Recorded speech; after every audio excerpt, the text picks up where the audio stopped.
Una de las medidas que ha recomendado la OMS para hacer frente a la crisis del coronavirus es hacer pruebas masivas. Test.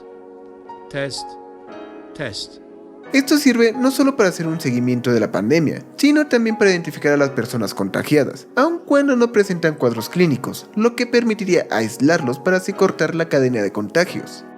Pero, a pesar de la gran utilidad que estas representan, algunos países necios tercermundistas, México, insisten en que las pruebas no son del todo útiles. Hablando específicamente de nuestro país ganso independiente, se nos ha dicho que es metodológicamente imposible realizar una prueba a cada habitante del país, además de lo costoso que esto sería, lo cual es cierto aunque no es lo que se está pidiendo. Simplemente se está pidiendo hacer más pruebas para poder ver la situación real del país, sobre todo porque ya se están reabriendo las actividades esenciales y algunos sectores económicos. Las pruebas son fundamentales para saber si la reapertura se está llevando con cuidado o si se reabrió antes de tiempo y ahora nos va a llevar más fuerte el payaso. Obviamente es la segunda, pero bueno. Sin embargo, otros países que tampoco tienen tantos recursos económicos se las han ingeniado para analizar a muchas personas pese a sus limitaciones. Esto lo lograron al optimizar el número de pruebas disponibles. Antes de continuar, supongamos un caso hipotético de 27 personas, las cuales se tienen que analizar para saber si alguno de ellos está infectado por SARS-CoV-2. Como dictaría la lógica, tendríamos que obtener la muestra de cada una de estas personas y se tendrían que analizar una por una.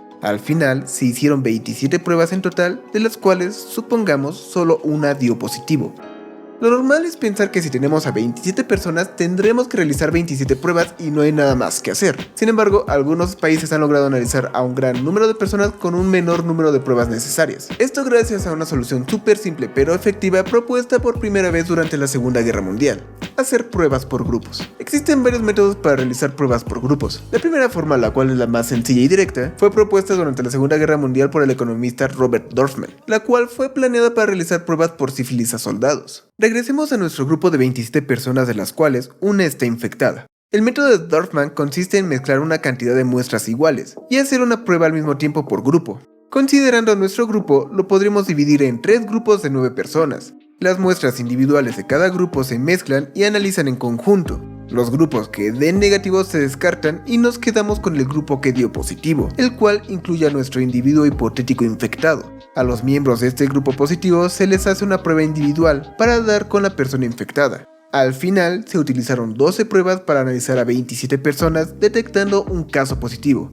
Con este método estaríamos ahorrando 15 pruebas, comparando si se hicieran pruebas individuales. Ahora, si se quisieran ahorrar más pruebas porque austeridad o algo así, una vez identificado el grupo positivo, se puede hacer una segunda ronda de pruebas grupales antes de realizar las pruebas individuales. En este mismo ejemplo, nuestro grupo positivo lo podríamos dividir en 3 grupos de 3 personas. Las analizamos grupalmente y nos quedaríamos con un solo grupo positivo de 3 personas, las cuales serían analizadas individualmente. Así, se utilizaron 9 pruebas para analizar a 27 personas, identificando un caso positivo.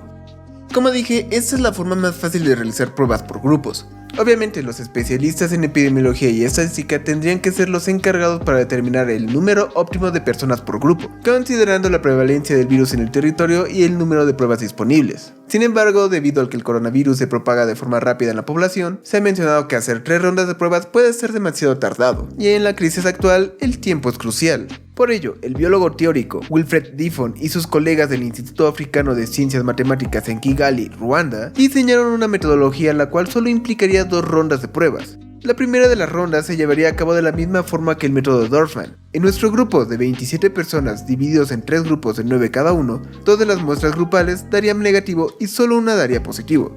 Para el caso del grupo positivo se dividirían las muestras en otros grupos superpuestos. Imaginemos una matriz cuadrada con 9 unidades. Cada una de ellas representa la muestra de una persona. Las muestras de cada columna y de cada fila se analizan como si fueran un grupo, resultando en 6 pruebas en total. Así, las muestras de cada persona se encontrarían en 2 grupos, es decir, sería analizada 2 veces. Si la muestra de una persona contiene RNA del SARS-CoV-2, las pruebas de 2 grupos serían positivas. Para identificar a la persona infectada sería como si jugáramos a las coordenadas. Donde se cruzan las líneas es la muestra positiva.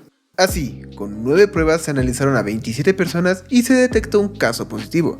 Esto empata con el método de 3 rondas de Dorfman, pero se harían en menor tiempo, debido a que las 6 pruebas de la segunda ronda se llevan a cabo a la vez. Diffon y su equipo mencionan que se puede agregar una tercera dimensión a la matriz. En lugar de tener un cuadrado, podemos tener un cubo, con el cual se podrían analizar a más personas a la vez. Incluso, teóricamente, se podría agregar una cuarta dimensión y tener un tercer acto de matriz. Pero esto ya es algo más complejo, porque nuestras mentes tridimensionales no pueden comprender del todo los objetos de 4 dimensiones. Incluso se ha sugerido que incluir una matriz tridimensional ya es de por sí complejo para los técnicos. Por ello, el equipo de DIFON está desarrollando un software que automatice este proceso, para así poder analizar varias muestras a la vez sin perder la eficiencia en la detección de casos positivos. Se estima que empleando este método en Ruanda, haría que el precio de las pruebas por persona pase de $9 a tan solo 75 centavos, agregado al hecho de que se analizarían a muchas personas a la vez. Es un ganar-ganar. Sin embargo, algunos investigadores insisten en que realizar 2 rondas de pruebas sigue siendo demasiado tardado, sobre todo cuando se trata de un virus que se propaga de forma tan rápida como el coronavirus. Los técnicos tendrían que esperar varias horas antes de detectar al grupo positivo para luego realizar la segunda ronda de pruebas, volver a esperar y finalmente detectar a los casos positivos. Por ello, Manoj Gopalkrishna, científico computacional del Instituto Indio en Tecnología de Mumbai, propuso un método en el cual solo tiene que hacer una ronda de pruebas, con varios grupos sobrepuestos. Esto haría que el número de pruebas necesarias aumente, pero disminuiría el tiempo necesario para detectar los casos. El método de Gopalkrishna involucra la mezcla de muestras de diferentes grupos, usando la técnica de tripletes de Kirkman, el cual establece las reglas de cómo se deben de distribuir las muestras.